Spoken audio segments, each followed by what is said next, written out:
राधे राधे दोस्तों, मैं आपको लेके आई हूँ कहानी रविवार की कहानी। एक बूढ़ी अम्मा थी। उनका हमेशा का नियम था कि रविवार के दिन वह अच्छे से साफ सफाई करके लीप के फिर भगवान जी की आराधना करती थी। आराधना करने के बाद भगवान को प्रसाद बनाती थी, फिर उन्हें खिलाती थी, फिर ही वह एक निवाला खाती थी।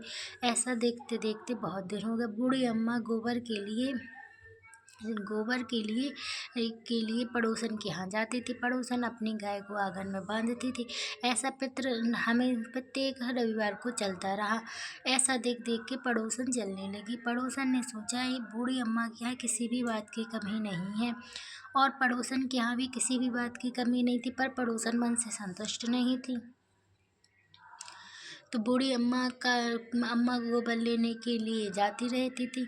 एक दिन उसने क्या किया, अपनी गाय को पड़ोसन ने अंदर बांध लिया। बूढ़ी अम्मा को गोबर नहीं मिला, जिस कारण बूढ़ी अम्मा ने ना लीपा है, ना साधना की, ना भगवान जी को प्रसाद बनाया। भगवान जी सपने में आए कि क्या हुआ अम्मा जी, आपने प्रसाद क्यों नहीं बनाया, आपने मुझे मेरी आराधना क्यों नहीं की। अम्मा ने बताया कि आज हमें गोबर नहीं मिला गैया का, और गैया का गोबर नहीं मिलेगा जब तक हम लीपेंगे नहीं तो पकवान कैसे बनाएंगे।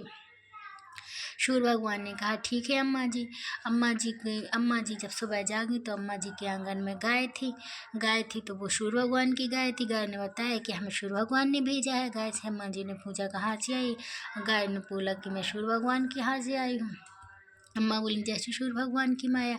अम्मा ने फिर से बनाया पाक पकवान, तो फिर वो गाय सोने का गोबर करने लगी, और अम्मा जी अमीर होती चली जा रही थी। पड़ोसन को जलन हुई। पड़ोसन ने जाके राजा को बता दिया। राजा ने को जैसे ही पता चला, 2 सिपाही गाय को ले गए।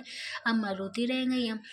राजा ने कहा राजा के यहाँ गाय पहुंची। राजा बोले इसे गौशाला में ना बांध के मेरे कक्ष में बांधो। जैसे ही राजा के कक्ष में गई, उसने तो गोबर करना शुरू कर दिया। गोबर की इतनी गंदी बदबू थी कि पूरे राजमहल में फैल गई। रानी दौड़ते हुए आई कि राजा साहब ये क्या लेके आ गए।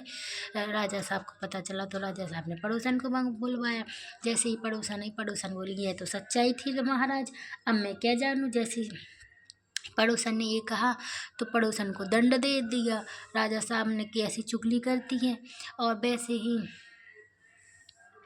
ये बूढ़ी अम्मा जी को बुलाया। बूढ़ी अम्मा जी से पूछा कि बूढ़ी अम्मा जी ये आपकी गाय कैसी है। वो अम्मा जी बोली ये तो मेरे सूर्य भगवान की गाय है, यह तो सोने की लड़ाई करती है। तो उन्होंने कहा सोने का गोबर करती है। बोले हाँ सोने का गोबर करती है। तो वो बोले फिर यहाँ तो उसने बहुत गंदगी मचा रखी। वो बोले सूर्य भगवान की माया जाने। तो राजा बोले ठीक है ये सूर्य भगवान ने आपको गाय दी है, आपकी गाय आपके हवाले। और जैसे ही राजा ने ये बोला तो सूर्य भगवान की कृपा से जो गंदगी थी वो अपने आप गायब हो गई। और अम्मा जी के हाथ में वो आते ही गाय की रस्सी और सोने का गोबर कर दिया। राजा समझ गया कि इसमें तो सच्चाई है। राजा बोले जैसे आपने सूर्य भगवान की आराधना की है, आपको इसी का आशीर्वाद मिला है। अम्मा जी से राजा ने पूछा आप कैसे व्रत विधान करती हैं। अम्मा जी ने बताया कि हम हर रविवार को अपना सूर्य भगवान की आराधना करते हैं, लीपते हैं बाहर और रैन डालते हैं, बाहर भी लीपते हैं, अपना चौका भी लीपते हैं रसोई घर, और फिर पकवान बनाते हैं और सूर्य भगवान को खिलाते हैं। जैसे सूर्य भगवान ने उन अम्मा जी को आशीर्वाद दिया, बूढ़ी अम्मा जी को आशीर्वाद दिया, ऐसे सबको आशीर्वाद दें। जय जय श्री राधे।